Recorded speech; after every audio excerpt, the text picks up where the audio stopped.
राजीव गांधी शासकीय महाविद्यालय सिमगा में छत्तीसगढ़ जनता कांग्रेस जोगी पार्टी के अध्यक्ष रेणु कुमकारला बनाए गए। उपाध्यक्ष भूमि देवांगन, सचिव कुमारी दिव्या साहू, सह सचिव भुवनेश्वर देवांगन बनी।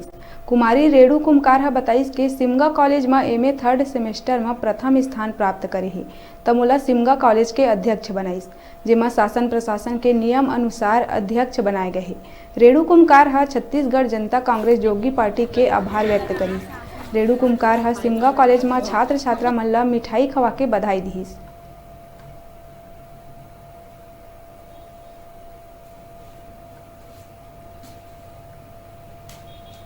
मुझे बहुत अच्छा लगा। मैं सिमगा कॉलेज का अध्यक्ष बन गई हूँ।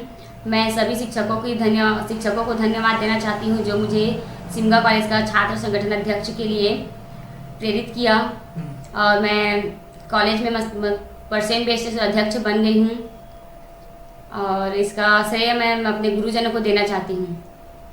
मैं धन्यवाद देना चाहती हूँ पूर्व मुख्यमंत्री स्वर्गीय अजीत जोगी का, प्रदेश अध्यक्ष प्रदीप साहू का, छात्र संगठन प्रदेश अध्यक्ष रविचंद्र वंशी का, संभाग अध्यक्ष जितेंद्र बंजारे का दिल से धन्यवाद करती हूँ। और मैं जोगी कांग्रेस ज्वाइन करती हूँ, इसके पहले मैं सिमगा शहर अध्यक्ष बन चुकी हूँ। मैं सबसे पहले अपने कॉलेज के छात्रों की समस्याओं सुनूंगी, उसको क्या समस्या उसके बारे में चर्चा करूंगी, जिसका समस्या है उसका निराकरण करने का प्रयास करूंगी।